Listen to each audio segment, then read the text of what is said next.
إلا الله وحده لا شريك له ونشهد أن سيدنا وسندنا وحبيبنا وحبيب ربنا وطبيبنا وطبيب قلوبنا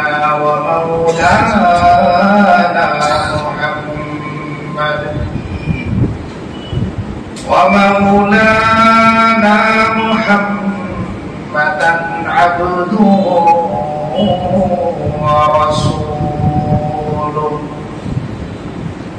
الذي أرسله الله تعالى بالحق بشيرا ونذيرا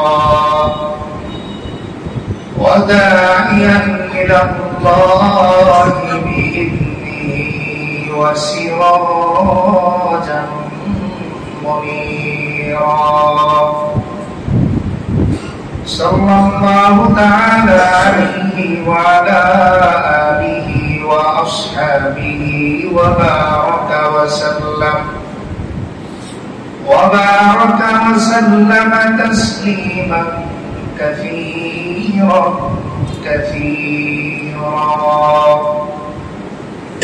أما بعد فقد قال الله تبارك وتعالى في كلامه المجيد وفرقانه الحميد أعوذ بالله من الشيطان الرجيم بسم الله الرحمن الرحيم لقد كان لكم في رسول الله أسوة حسنة لمن كان يرجو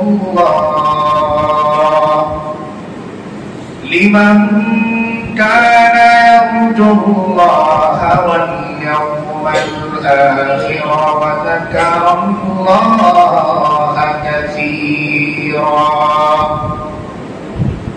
وقال تعالى في آية أخرى ما كان محمد أبا أحد من رجالكم ولكن رسول الله وخاتم النبيين وكان الله بكل شيء عليما وقال تعالى أيضا وما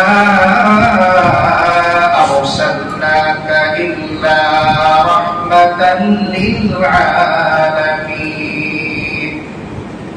صدق الله العظيم وصدق رسوله النبي الكريم ونحن على ذلك لمن الشاهدين والشاكرين والحمد لله رب العالمين وأخبر الله تعالى في شأن حبيبه ومحبوبه إن الله وملائكته يصلون على النبي يا أيها الذين آمنوا صلوا عليه وسلموا تسليما اللهم صل على محمد وعلى آل محمد كما صليت على إبراهيم وعلى آل إبراهيم إنك حميد مجيد اللهم بارك على محمد وعلى آل محمد كما باركت على إبراهيم وعلى آل إبراهيم إنك حميد مجيد मौत को समझा है गाफिल इख्तितामे जिंदगी, मौत को समझा है गाफिल इख्तितामे जिंदगी, दर हकीकत मौत तेरा इब्तिदाए जिंदगी, दर हकीकत मौत तेरा इब्तिदाए जिंदगी। यहाँ हम सब मुसाफिर हैं, वही आखिर ठिकाना, यहाँ हम सब मुसाफिर हैं, वही आखिर ठिकाना, कोई आगे रवाना है, कोई पीछे रवाना। बलगल कौला बिकमालिही कशफत दुजा बिजमालिही, हसनत जमीउ खिसालिही, सल्लु अलैहि व आलिही। अल्हम्दुलिल्लाह, মহান আল্লাহ তাআলার দরবারে লাখ কোটি শুকরিয়া, যে মহান আল্লাহ রব্বুল আলামিন আমাদেরকে রবিউল আউয়াল মাসের আরো একটি জুমাবারে আমাদেরকে সমবেত হওয়ার তৌফিক দান করেছেন। এজন্য আমরা সর্বপ্রথম সেই মহান মালিকের দরবারে কালিমাতুশ শুকর আদায় করি, সকলেই বলি আলহামদুলিল্লাহ। রবিউল আউয়াল মাস জুড়ে সিরাতের গান থাকে, পুরো পৃথিবী জুড়ে এই মাসে রাসূল করিম সাল্লাল্লাহু আলাইহি ওয়াসাল্লামের বেশি চর্চা হয়। নবী করিম সাল্লাল্লাহু আলাইহি ওয়াসাল্লাম জীবন আদর্শের বেশি চর্চা হয় এই মাসকে টার্গেট করে বেশি। এজন্য আজকেও আমরা এই সিরাত বিষয়ক এবং রাসূল করিম সাল্লাল্লাহু আলাইহি ওয়াসাল্লামের জন্মের শুরু লগ্ন থেকেই কেমন ছিল তার শৈশবকাল, কেমন ছিল তার মায়ের গর্ভে থাকার সময়গুলো, এখান থেকে কিছু কিছু পয়েন্ট ইনশাআল্লাহ এই পুরো মাসে আমরা শুনবো, যদি আল্লাহ তাআলা আমাদের সকলকে তৌফিক দান করেন। আমিন। দেখেন, প্রথমেই আমাদের একটা কথা বুঝতে হবে, সেটা হলো এই যে সন্তান তার বাবার পরিচয় দিয়ে নিজেকে সমাজের মাঝে বড় করে পরিচয় দেয়। তার মূল পুঁজি কি? তার বাবার পরিচয়, তার দাদার পরিচয়, কিংবা তার মায়ের বংশ যদি বড় হয় তো মায়ের পরিচয়, নানার পরিচয়।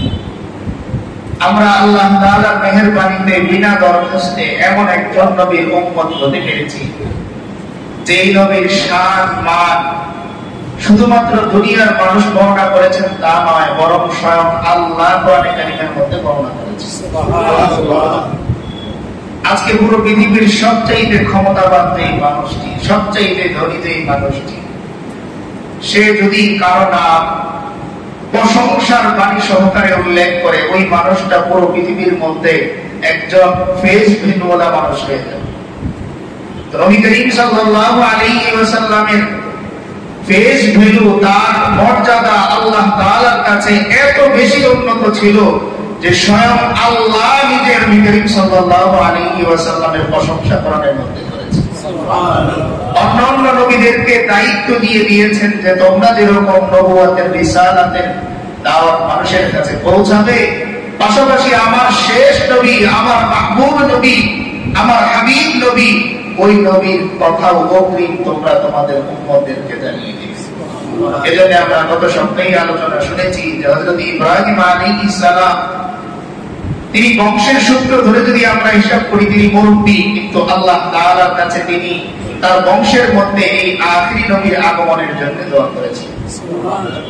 হযরত ঈসা আলাইহিস সালাম প্রায় 570 বছর আগমন করেছেন, কিন্তু তিনি এসেও বলেছেন যে আমি শুধুমাত্র নবী হিসেবে আসি নাই, বরং আমি একজন সুসংবাদদাতা।